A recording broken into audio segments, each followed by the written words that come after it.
Hello everyone, I'm Firebeard, and this is Goldgated. Welcome back to the Goldbound Challenge, Ep.3. If you're new here, this is a gold making challenge with one big twist. I'm zone locked to Elwynn Forest, and I can't leave until I've earned enough gold entirely within the zone to buy a WoW token. No dungeons, no outside help, no world tours, just me, my professions, and the grind, all within the humble borders of Elwynn. The only exceptions, I can leave briefly to Stormwind to post and collect auctions, and once I've finally earned the gold for a WoW token, then, and only then, the lock is lifted. Now, a quick recap of Episode 2. We set our sights doubling our goal from Episode 1, aiming to reach 60,000 gold.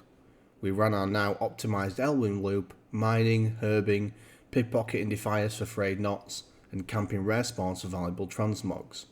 Some market luck helped too. The entire frayed knot market was bought out, and for a short time we saw a boosted sales at premium prices. That helped carry us forward, along with some solid transmog flips and crafted goods. By the end of the run, we were sitting at 59,361 gold, just shy of our target, but a massive leap from where we started. Now, in Episode 3, we're getting serious, so let's jump back in. Alright, let's kick things off by processing some materials. We've got a healthy stockpile of copper ore from our last Elwynn loop, so it's time to smelt it down into copper bars. These are always in demand, especially with engineers and blacksmiths levelling up, and they consistently sell better than raw ore on my server. Once that's done, we'll check in on the auction house. I've noticed the server economy is shifting a bit. Some prices are starting to dip, and a few markets I relied on last episode are either drying up or getting undercut hard. That's not ideal, but that's the nature of WoW's player economy, I guess. You've got to stay agile. Let's check our current listings and see if anything needs to be relisted or repriced. Hopefully we've had some frayed knot sales, but even if not, we'll adapt and pivot where we need to. Let's talk sales. So, it looks like we've had a few small sales here and there, but nothing to write home about. Most of our listings are either expired or about to expire, so let's clear the cobwebs and get those back up. Now, let's talk about the frayed knots. No movement there, unfortunately. The market shifted so suddenly after the buyout last episode that they've just stalled. Still, I'll relist them at the current market value, which is still nearly 4 times what they were going for originally. If they sell, that's a huge win. If not, well, we'll keep hold of them for now and ride the storm. The pale skinner is going back up too, but this time with a slight discount. That way, anyone window shopping might be tempted to place a cheeky bid over the competition. As for the copper bolts, weirdly, they haven't sold at all. This might be a sign that market's starting to dry up, or maybe other players have caught wind of the Goldbound challenge like myself and started running similar loops. If that's the case, awesome. But it also means that we may shift our tactics soon. While relisting the cobalt mining mallet, I noticed we actually control the entire market on this item right now, which is quite funny. Not bad for a week's grind, eh? First Light Fingers' fingerless gloves have been undercut hard, so we'll match the current listing and cross our fingers. Same thing with a small wooden hammer. The market's a little crowded, but we'll toss ours on into the mix and hope for a buy. After sorting some random greys, whites and greens, I finally gave up on the live boots from Wargamer Sly. They're a guaranteed drop and haven't sold once, so they've been sent to the vendor for some guaranteed silver from now on. With that out of the way, it's time to hit the loop again. Mining, herbing, rare hunting and pickpocketing. The Elwynn circuit we built up over the last 2 episodes is still holding strong, and it's time to stock back up again. So without further ado, cue the montage music.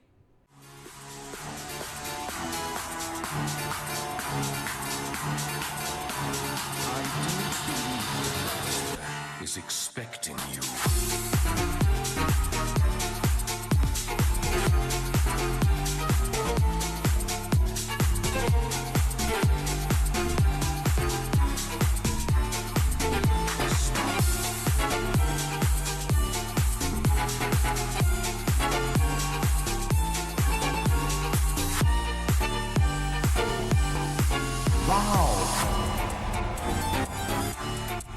Stop troubling the master's guest.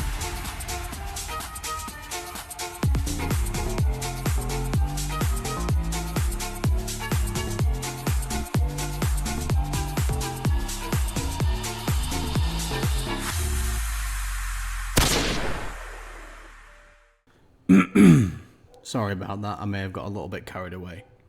Anyway, So, after running another round of our now well-worn Elwynn loop, I had a bit of a thought. Let's head back to the auction house and cancel our current frayed knots listings. We're being undercut pretty heavily right now, and there's no point waiting around while they just sit there gathering dust. We'll relist them at all the new market price, which is still nearly double what they originally went for. If we can move even a few, it'll be a solid profit. Now, those transmog items still aren't shifting either, so let's try to take the initiative. I'm going to undercut the competition. Not by a huge margin, but enough to get eyes on my listings. If this strategy lands even 1 or 2 sales, that'll still progress towards our WoW token goal, and every gold counts. After another session grinding mats and sweeping up odds and ends across the zone, I figured it was time for something new. The server economy is shifting, so it's time to adapt. I dropped mining and herbalism and picked up skinning and leatherworking instead. Will it work? No idea. But in Goldbound, we try everything. Sadly, the footage of this little experiment got corrupted while filming, but here's how it went down. After a solid ball culling session, I ended up with a respectable haul of light leather and scraps. I checked the auction averages for the basic hand-stitched leather gear that you can make at low level, and while the sale rates weren't exactly lightning fast, the prices were actually decent. So I went ahead, crafted one of each, and tossed them on the auction house to see if anyone bites. Outside of those starter pieces though, I couldn't spot anything else that looked like it'd be worth the mats right now. So, while our handful of test items are up for sale, I'm going to drop leatherworking for the time being, and if a worthwhile recipe pops up later, we can always dust off the skinning knife and jump back in. Now, while pondering Elwynn's economic downturn, I had a hunch. At the time of recording, the new Ghosts of Koresh patch just dropped in retail. That likely means more players are off chasing new content rather than browsing the auction house or sniping transmod deals. Which is fair, new shiny content always takes centre stage, which is very understandable. But for us Goldbound players stuck in Elwynn, it means we've just got to get more creative. Time to roll the dice on something new. While making my way for Elwynn, I suddenly remembered there's a tailoring trainer tucked away in Eastvale logging camp. Maybe it's a long shot, but let's head over and see if we can turn a needle and thread into a bit of gold. Looking over the tailoring recipes I had on hand, bolts of linen cloth aren't looking too hot right now. The market value was already low and it's dropped by another 30% recently. Not exactly inspiring stuff. Once again, it looks like the real money makers here are the transmogs. The brown linen shirt, for example, can fetch a decent chunk if it sells. I remember there's being a few other low-level shirts and outfits worth trying, so I dig through my saved cloth scraps and start turning them into bolts to see what we can unlock. We've already got white linen shirt, so let's add the brown linen shirt, blue linen shirt, red linen shirt, the simple dress, and a few other odds and ends. Time to fly over to the profession vendor and see what else is worth crafting. Right away, linen bags don't seem worth the effort. The price just isn't there. The simple dress though, the price is decent, even if the sale rate is low, so I'll make a few and see what happens. I also whip up a selection of different shirts for a variety and toss them on the auction house for a little transmog roulette. While I'm at it, I dig into the side projects, a few random cooking recipes I levelled at the inn, some fish I caught out back to bump up my fishing skill, and even a few bits of vendor trash cluttering up my bags. Oh, and I've been sitting on a red linen robe recipe that dropped from a random mob. The mats are cheap, the potential price is around 200 gold each, so let's make a couple of those too for the auction house stockpile. If they sell, that's a tidy little profit for almost no investment. Time to shake things up a bit. Instead of sticking to our usual farming loop or doing professions, I decided to just kill anything with a pulse in Elwynn. Wolves, murlocs, kobolds, if it moved, it got looted. Even the occasional rare spawn didn't escape if they happened to wander in my path. Along the way, I picked up a handful of meat and other cooking ingredients. Since cooking and fishing don't take up the profession slot, I figured now was a good time as any to start leveling them up. Getting these maxed early could pay off later in the challenge. So, I headed over to the Lion's Pride Inn's kitchen, rolled up my sleeves and started cooking up a proper feast. If nothing else, at least Goldgated won't be going hungry on this gold grinding journey. Since we've already parted ways with leatherworking, it's time to let skiing go too, and return to what we actually know works. Sure, there's no massive markup on these materials we can gather, but the sales are consistent, and consistent gold is exactly what we need. So, I picked herbalism back up, dusted off my gathering bags, and jumped straight back into the grind. Ores, herbs, whatever I could get my hands on, piled into the bank, ready to keep our gold trickling in while we push forward towards our goal. Between grind session recordings, I decided to see if there was any decent gathering related add-ons that could make my life a little easier, specifically something that would show me how many herbs and ores I had in my inventory right on the screen, so I didn't have to keep digging through my bags mid-grind. That's when I stumbled across a little add-on called Gathering Tracker. Super simple, you just select what you want to track and boom, there's a clean on-screen counter ticking away as you gather. And that got me thinking, if I can see my progress in real time, why not set myself a new challenge? Something bigger, bolder, and slightly more insane. So, here's the plan. With some of our usual income streams drying up, I'm going to gather 10,000 herbs right here in Elwynn Forest. Even if we just sell them raw on the auction house, I'm estimating we could be looking at least 30,000 gold if luck's on our side. We're already sitting at just over 200 herbs, so let's get to it. I didn't have a huge amount of playtime each day during this stretch, but I made sure to squeeze in as much herb gathering around Elwynn as possible over the course of the week. It was definitely a grind, slow, steady, and a little repetitive of course, but there was something really satisfying about watching the herb counter at the top of the screen creep higher and higher. Every stack brought us a little closer to our goal. While we're flying through Elwynn Forest gathering herbs, let's take a moment to dive deep into the history and lore of this iconic zone.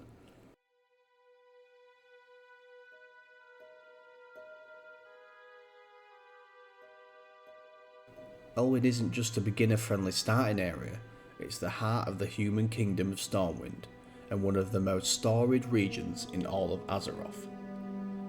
Back in 2006, when World of Warcraft first launched, Elwynn Forest immediately became a home for countless adventurers stepping into Azeroth for the very first time.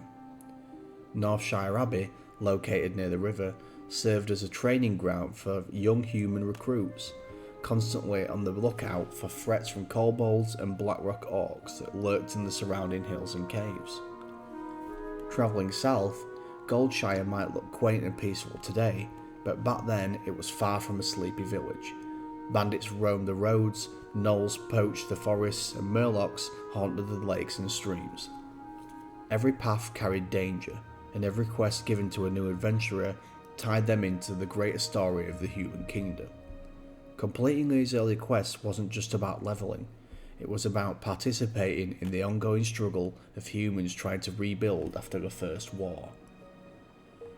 Stormwind, just west of Elwynn, has been ravaged by the orcs during the First War, and was slowly restoring its strength. The city stood as a beacon of hope, a hub for trade, politics, and adventurers alike. From Elwynn, you could see the shadow of the wider world, the looming threat of the Horde to the east and south, and the mysteries of Westfall and beyond beckoning in the distance. For players in Classic WoW, this was the zone where the story of the Alliance truly began. Even today, when we walk, fly, or ride through Elwynn, we can feel its rich history. Every forest glade, every farm, every path and cave tells a story. The kobolds digging in the hills, the gnolls patrolling near the Stone Cairn Lake, and the bandits in the Westfall borderlands all carry echoes of the world as it was in Classic. These were the monsters and challenges that shaped generation of players and set the tone for the adventures that awaited them in Azeroth. So while our herb grind might seem a little like farming materials for gold, it's also a journey through history. We're not just collecting silverleaf, peace bloom or earthroot, we're walking in the footsteps of thousands of adventurers who first learned the ropes in this very forest back in 2006. And every quest, every rare spawn, every corner of the forest reminds us why Elwynn Forest isn't just a starting zone. It's the gateway to everything Azeroth has to offer. As I carried on with the herb grind, I started to notice a bit of a pattern. The spread of herbs across Elwynn seemed heavily weighted towards silverleaf, while peace bloom and earthroot were showing up at about the same rates, but much lower. Now, this might be just because of the route I was taking. I've been sticking to the same loop we mapped out back in the early episodes, but it's worth noting because it directly affects the auction house. Silverleaf might not be the most valuable herb on paper, but when you're pulling in so much more of it compared to the others, it evens out into a steady income stream. Meanwhile, peace bloom and earthroot are rarer to come by on this route, so while they fetch a slightly better price per piece, they're much slower to stock up on. It's one of those situations where you've got to balance consistency versus value, and right now, silverleaf is carrying most of the weight in our gold grind. It's small observations like this that remind me that every decision, even something as simple as a path I take, could be the difference between inching closer to the WoW token or stalling out. Finally, after what feels like endless days of circling Elwynn on Snowy, scooping up herb after herb and nearly losing my sanity in the process, we hit the mark. 10,000 herbs. After all that, my eyes might be permanently green from staring at herbs, but hey, we actually hit 10,000. With the grind behind us and this mini challenge now officially wrapped up, it's time to do what this whole run is about, turning hard work into gold. So let's get the herbs on the auction house and see how much coin we can squeeze into our pouch. Every sale is another step closer to our goal.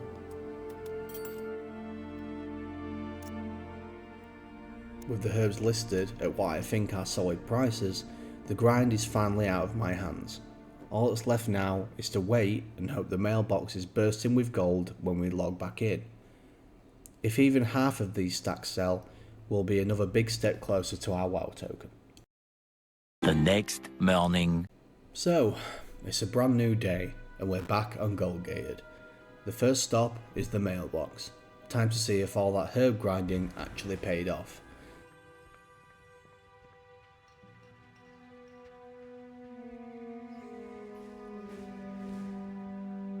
And wow, just look at that pile of sales.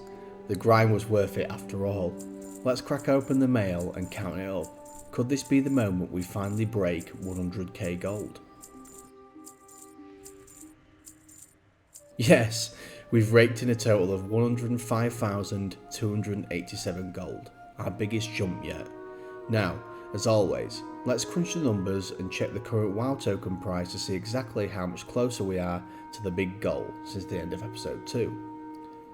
So, with our current total at 105,287 gold and the WoW token sitting at 406,063 gold, up slightly since the last episode, we're now approximately 25.9% of our way to our goal. That's a solid jump of 11.2% since we wrapped up episode 2. Every stack counts and we're making steady progress. Let's check our slash played to see how much time that the 10,000 herb grind has taken us. We're now at 2 days, 23 hours and 8 minutes on Goldgated. Nearly a full day more since we last checked. That's some serious dedication, and it really shows just how epic this grind has been. And that wraps up the session on the Goldbound challenge. Huge thanks to everyone who's been following along and cheering Goldgated on from the sidelines. Your support really means a lot. If you've got any tips, tricks, or gold making ideas for Elwynn, drop them in the comments. I read every single one.